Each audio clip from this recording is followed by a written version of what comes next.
And here we go. Hey, Judy. Hey, Lisa. Good to see you. You too. You don't have any glasses on. I do not today. I was on a trip, and I think they're in my purse. That's So okay. You're forgiven. I don't everything's have a a little choice. fuzzy, but that's all fine. Sometimes that's I'll just look okay. at my notebook really no, that doesn't really far. Then it works. Want me to hold on to it? Pretty much. So, what are we going to talk about today? Well, okay. So this week, if our listeners go to our Facebook page or to our Sidetracked Sisters blog, they will see that in the second week of September, or Mhm, was it the first week of September, we were writing about happiness. mhm, And in writing about happiness, I noticed that, especially in mine, because I'm most familiar with mine, but with everyone who wrote, was that we were really looking at how we were making ourselves happy.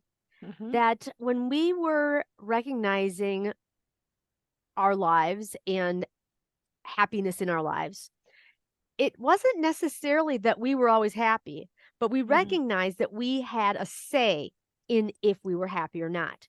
So mhm. one of the things I wrote about was that when I was teaching, one of the things that I did regularly was I would sing to myself the James Brown song, I Feel Good. Mhm. And Da when da I da went da in, da da da. I feel good. No, no, no, no, no, no, no. I knew that I would now. No, no, no, no, no, no, no. Exactly. Mhm. And I would sing. I mean, it's a real simple song. There are only 3 verses that are repeated. That's it. And and it's the no, no, no, no, no, no, no. I don't know what that part does, but it was uplifting and it got me in the right mood to be the kind of person that I wanted to be as a teacher for those kids. And Mhm, so that was one example. And another example I used was that I was in a position where, you know, it was just a day in, out kind of grind. And I made the decision that every day I would look for the opportunity to compliment somebody on mhm, something. mhm, And I don't always do that every day, but I do often do that. I am mhm, the one who will go up to a lady and compliment her on her funky pink shoes, or if mhm. a woman is wearing a hat, or just I will mention if I see a man reading a book, I will say, "That looks like a really good story. Is that a good book?" Just things like that, just to be kind and acknowledging and to bring a smile to somebody's face. Mhm. And how doing those having that thought by of I feel good or doing those acts make me happy. And I Mhm. was thinking how that related to writers Mhm. and if it made any connection with writers. So now Mhm. before I get into that, what was your writing about happiness? Were you talking about the same thing? Well, kind of. I said I started out by saying, over time, I've heard so many people, they're kind of down in the mouth and, oh, if I could just choose one, I just want to be happy. I just want to be happy. I just want my children to be happy. And my personal thought about that is that most people are not happy because they don't choose to be.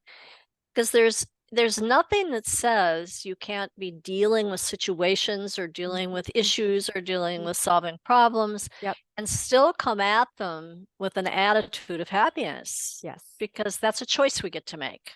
Mhm. And kind of like you going da da da da da, I No. also No, no, no, no, no, no, no. that's right, it's neener neener neen.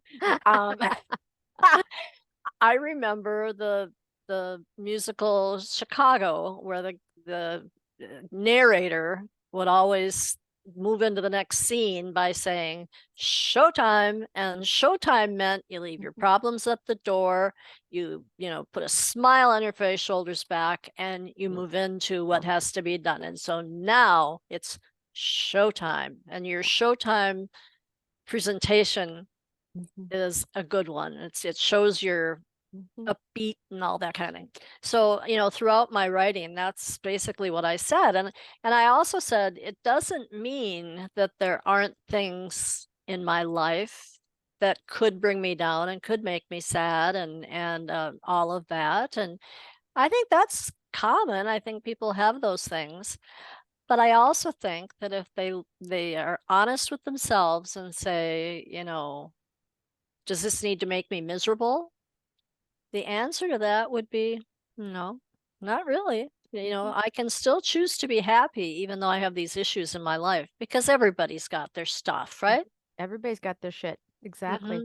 Exactly. Mhm. So that was what my writing focused on pretty Yeah. much. So really, that leads into then what this whole episode is about is hmm choosing your thoughts. You hmm get to choose your thoughts about writing, and that is going to affect whether or not you feel like you've got writer's block or not. hmm And I have four questions that hmm people could sit down and in a journal or on a scrap of paper write for themselves. And I think you'll be really revealing and hmm help people that struggle with getting words down on paper. hmm Ready? I'm ready. You Okay. go, girl. Okay, there are four questions. And the Uh-huh. first one, now we're going to give some examples here, but I'm hoping that people will actually write these questions down for themselves. Okay, And out there, get a piece of paper and a pencil. okay, Done. now if you don't though, if let's say you're in the car, which I always listen to podcasts in the car, so I totally get that. I will put these four questions in the show notes. So if Good. you go to the show notes, these four questions will be laid out, bing, bing, bing, bing, bing, right there for you. So the first Okay. question is, what do you think about writing? What do you think about writing? What are your thoughts about writing? What do you think about writing? I thought, I really want to know, what does my brain tell me that writing is? Is it fun? Is it a challenge? Is it something that I feel driven to do? Mhm. Where am I coming from? Where is this writing idea coming from in my life? I think that's a really good question to ponder, because I think for me, writing becomes very cathartic, and I often get out of my head things I didn't even know were in there. And not to say that I'm out of control, but I think often we surface think, and we think this, but when we really get into it, That's it's a meta. We little think bit we think we this. we think this. You like that? Mhm. But when we really examine it, we really go a little When deeper. we actually put it down on paper, what comes down can be very different than what we would have just given lip service to. Exactly. And I guess I like to take it a step further and say that I would like to think, and I can choose to think, that the things I'm writing have value for me. hmm And also, if I choose to share those things, that they would have value for other people hmm in maybe similar circumstances or maybe the opposite circumstances. hmm So I guess my just putting it down in a simple sentence, I think writing is valuable no matter which side of the coin you come from. hmm There you go. Okay, so let's go into the second question. The Mhm. second thing I want people to answer for themselves is, what do you think about yourself as a writer? That's So the another. first one was just, what do you think about writing, kind of in a hmm very broad sense. And now the hmm second question is really kind of narrowing it in and making it personal. Because most people in the world, Judy, believe this or not, most people do not consider themselves writers. But the I people who understand. listen to this podcast, for whatever reason, think they are writers. And hmm for whatever reason, they're feeling stuck or they're having trouble sometimes getting their ideas down on paper. But hmm what do you think about yourself as a writer? Do you think you're a good writer? Do you think that writing is something you have to do? What is it something that you've always done and it's always felt like a part of you? What do you think of yourself as a writer? Just put it down and look at it and I think that's hear it. critical, because that thought about yourself, people tend to like to do things that they feel like they're good at and that they're making a contribution with. Mhm. And if you think to yourself and repeat to yourself in that little subconscious of yours, I'm just an okay writer. Other people can write better than I can, and all that kind of thing, which may be true. And those people can never write your thoughts because they don't have your thoughts. So Mhm. if you're willing to open up and let your thoughts Uh-huh. out there. I thought I heard something big come through the doggy door. I was hoping it wasn't a crowd. Um, I worry about that sometimes. Um, if you don't think you're a good writer, it takes some of the joy out of writing. Mhm. And just because you don't think you're a wonderful writer, if you think about yourself as a quote writer, in this big old world of millions and so on of people, there is someone that would appreciate the reflection that you can offer. That's kind of what I think about myself as a writer. Mhm. I have kind of my older sister loves to tease me, loves to, and when we Stick you were with young, pins, metaphorically. yeah, Yeah. when we were younger, she would say things like I would sing all the time. I love to sing, but I'm not a trained singer, so my voice is just it's a voice. And she'd say to me, "What makes you think you should be singing all the time? I mean, have you ever listened to yourself sing?" And I'd say, "Well, yeah, I'm okay." And she'd say, "Oh." And then she'd start singing opera or something and sounding horrible. And she I was bet that was teasing. real positive for your Yeah. self-image. Yeah. Yeah.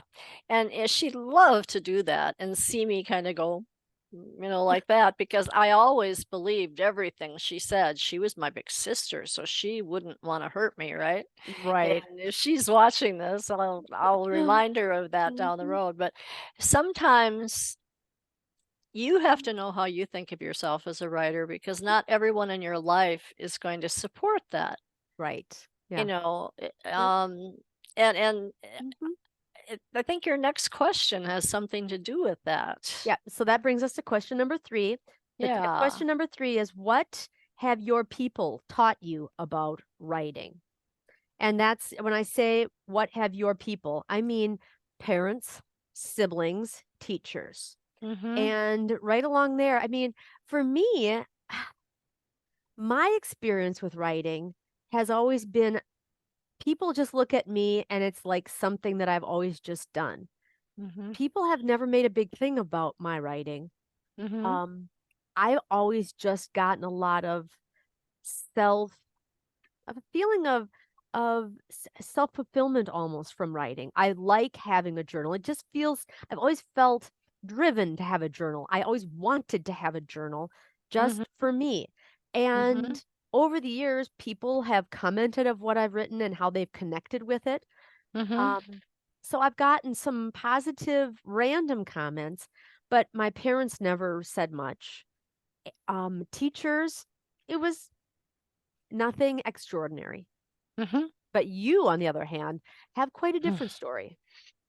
Yeah, I don't think my parents paid much attention to my writing. I just don't Mhm. think it was an issue in the family setting. Right. And for the most part, um, I had one teacher my senior year in high school, and here I was enrolled in all these college bound classes. They call them AP classes now. And that was my thing. I was going to go to college. I was going to, make something of myself. And she would say to me, if not daily, at least multiple times weekly, she would say, huh, think you're going to college. You'll never make it out of freshman English. And I mean, I was taught that your teachers were like pretty special people and you're supposed to believe what they said. And I'm thinking, whoa, what does that mean? That's pretty Wow. scary. And in that class, anytime we did an essay or a short story or a whatever, I would get a D and below. Anytime I took a multiple choice test or, something of that nature where you just identified where there was only one right answer, I would get very good grades.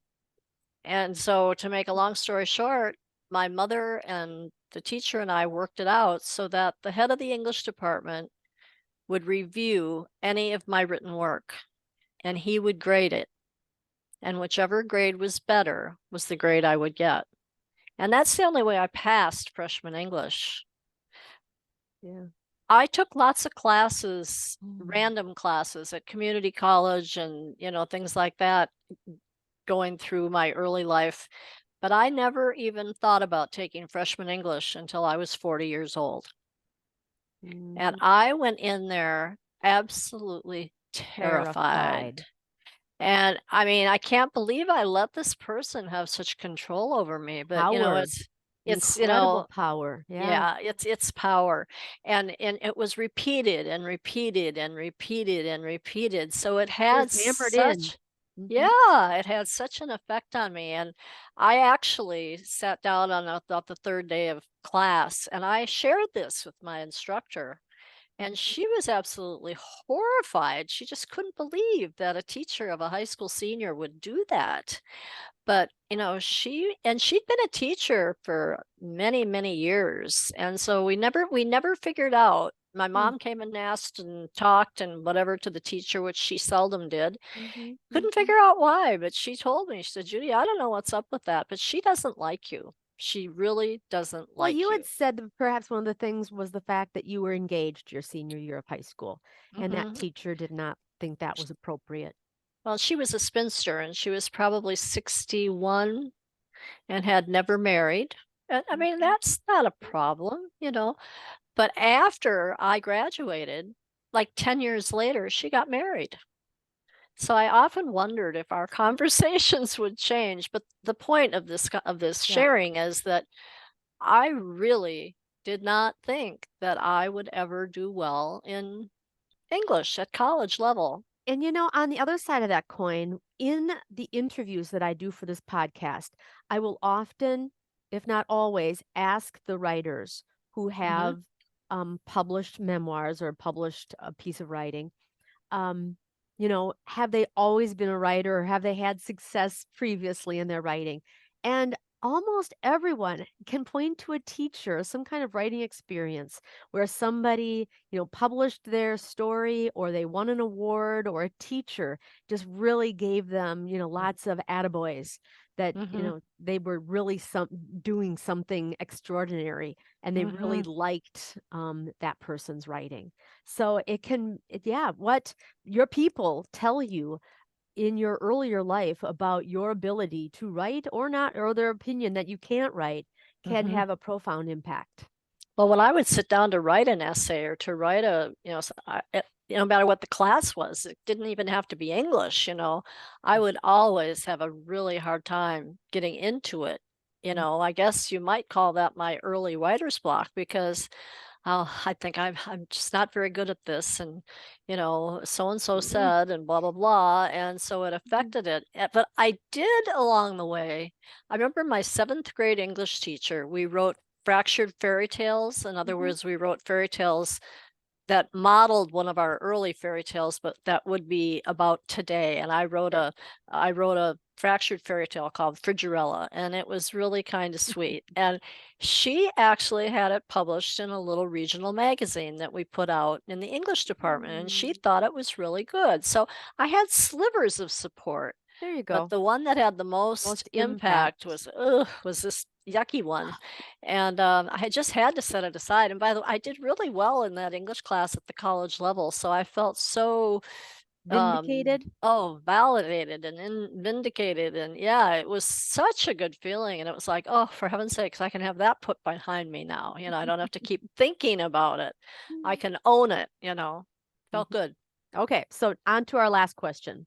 The hmm last question that I want people to ask themselves is, do what do you want to believe about writing and about yourself as a writer? I think the greatest compliment that I've ever gotten about what I want as a writer came from you. Whoa. And it was when my husband passed away recently, and the gentleman was here from the funeral home, and he Mhm. said, okay, there's a few pieces of work we need to get done. We need to do an obituary. We need to do this. And Lisa said, oh, that's no problem. Judy's the writer. And I went, whoa, I hadn't tried that one on at that I don't know if I level. said that you are the writer. I think you said I said Julie's a writer.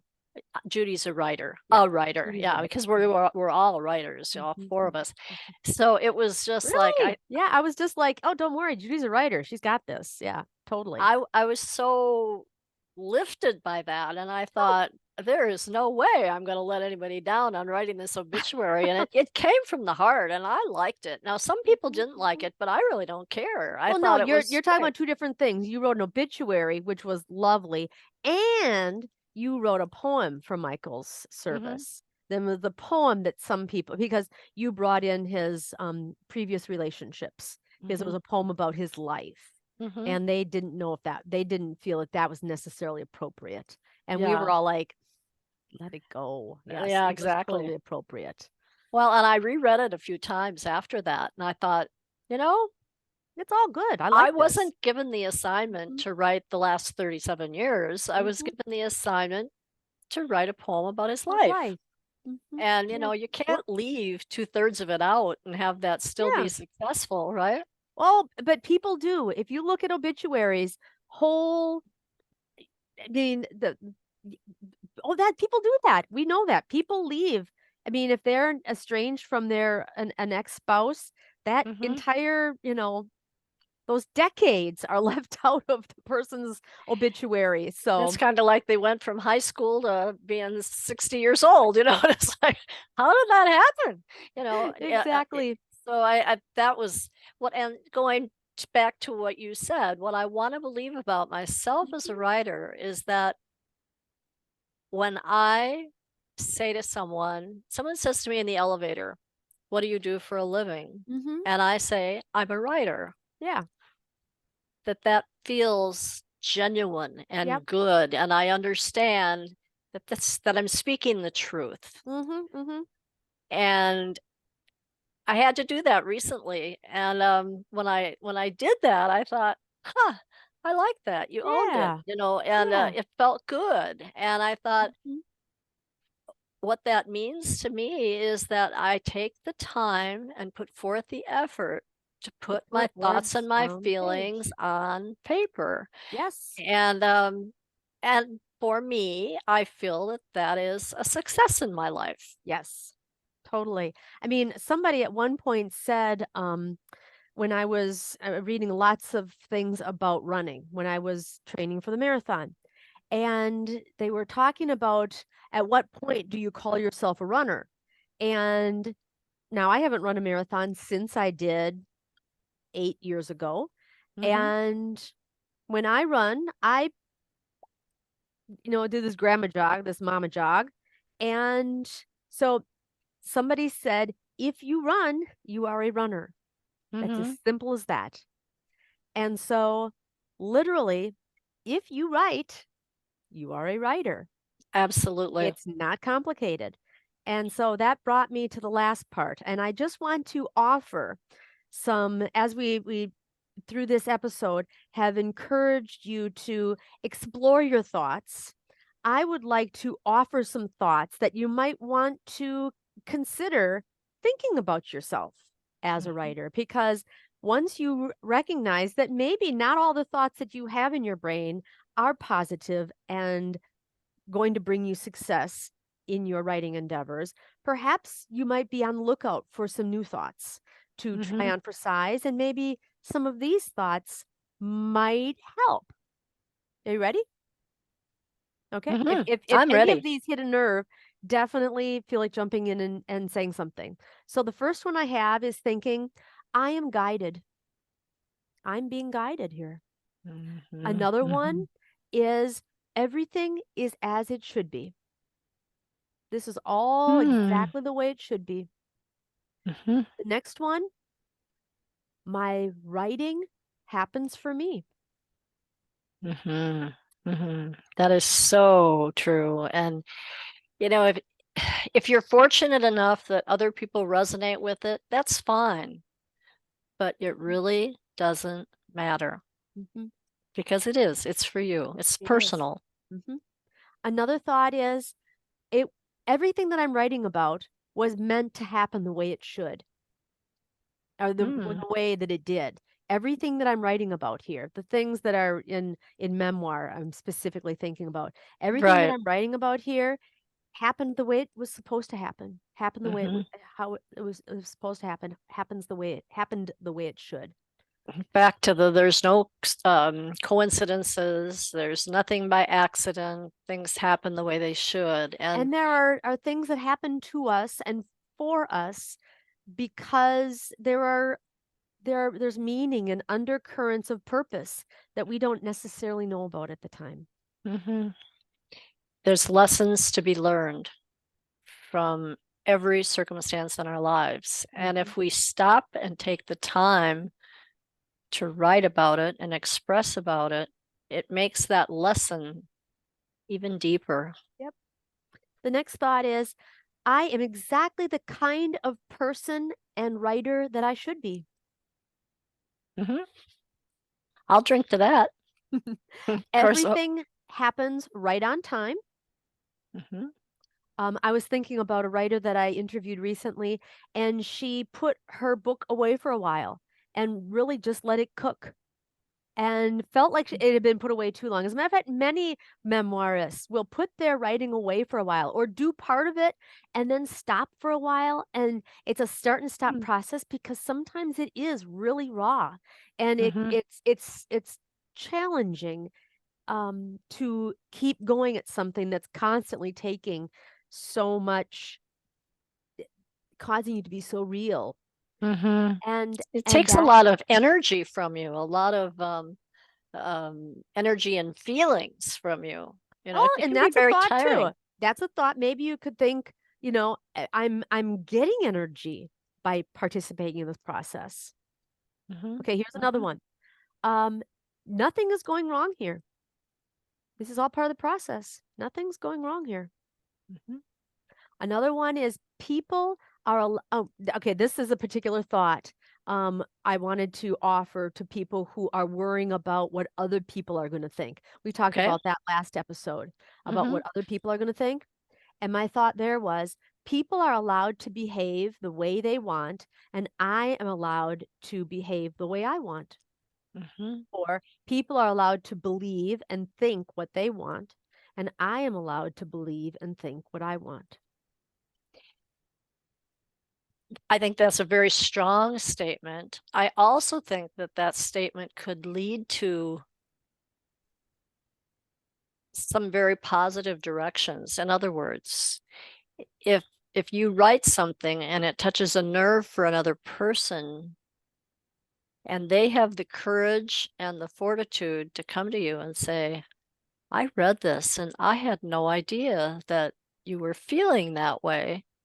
Mhm. It could be an opening to a healing of a wound that really needs to be healed. You Mhm. know, people don't, I also always hear people say, oh, I don't want to say things that might offend somebody. Well, if they don't, if you don't offend them, if they don't offend you, they're going to offend somebody. So maybe it's Pretty really much. Well, a and I think positive people are thing. afraid that um, somebody's going to disagree or say it didn't happen that way. Hmm, And I think that people are allowed to see or remember an event from their perspective, and right. you are allowed to see and remember an event from your perspective. And they may not be the same. The storytelling may not be the same, and that's okay. Especially in Mhm. things that we're relating as things that happened as childhood. Like for me, I'm in my 70s, so that was a few Yeah. days ago. But the reality of it is, those are my Mhm. memories. That's how I remember. Yeah. So, it's okay if your memory is different. Mm. I was maybe 5 years younger than you, or maybe I was 10 years older than you, and Mhm. what Mhm. we were focusing on and where we were going with The this is different. perspectives were from very different places. Yes. Exactly. If you're So, in high school and I'm in grade school, we're going to see something very differently. mhm. So the goal here, Judy, is I really want people that are following our podcast to recognize that writing is something that we're thinking about. And Hmm. when we think, we have more control, I think, than more control, I think. We have can think that's getting in a circle there. We can have some control over our thoughts. Hmm. And writer's block is not taking control of our thoughts and feeling that circumstances or things are happening to us that are out of our control. Mhm. And I would like to give some power to people and say, let's look at what we're thinking Mhm. and see how those thoughts are affecting us and take some of that power back. Let's think about what we want to think and start choosing some new ideas to put into that cranium that will serve us better. Exactly. I think our writing is a gift to ourselves. I think we learn about ourselves. I also think it's a gift to other people because Mhm. it's going to be relatable to some people on the planet. Mhm. And if it helps one person, then I think it's been a gift to that person. That's the goal here, isn't it? Mhm. The You goal with got our it. writing, with our podcast, with our blog, with all the things. With the All YouTube channel, I'm looking at your are you noticing my sleeveless attire and you are wearing a um It's a, freezing in my house. a winter vest and a flannel shirt? I know. I had the fireplace on a few minutes ago. It's just crazy. I mean, I Um, don't have the heat on, I don't have the air conditioning on, but it's been freezing in here all and I'm morning. outside, I'm listening to the beautiful crickets, and it's absolutely Mm. gorgeous outside at my house. And we are living in the same home in the same town. So it's Yes, we not are. like I'm in one part of the country and you're on the other side of the country. I But know. Yeah, you're not in California and I'm not in Alaska. It just looks that way. exactly. Oh, that's funny. So, I okay, thought about it Judy, when I put it on, but let's wrap this up. okay. Okay. Love Once you. again, I've enjoyed it. Thank you so much. Super. Okay. See you next time. I wrote Bye-bye. down your 4 questions, so Four I'll questions. Yes. Okay. talk to you soon. Okay. Bye-bye. Bye now.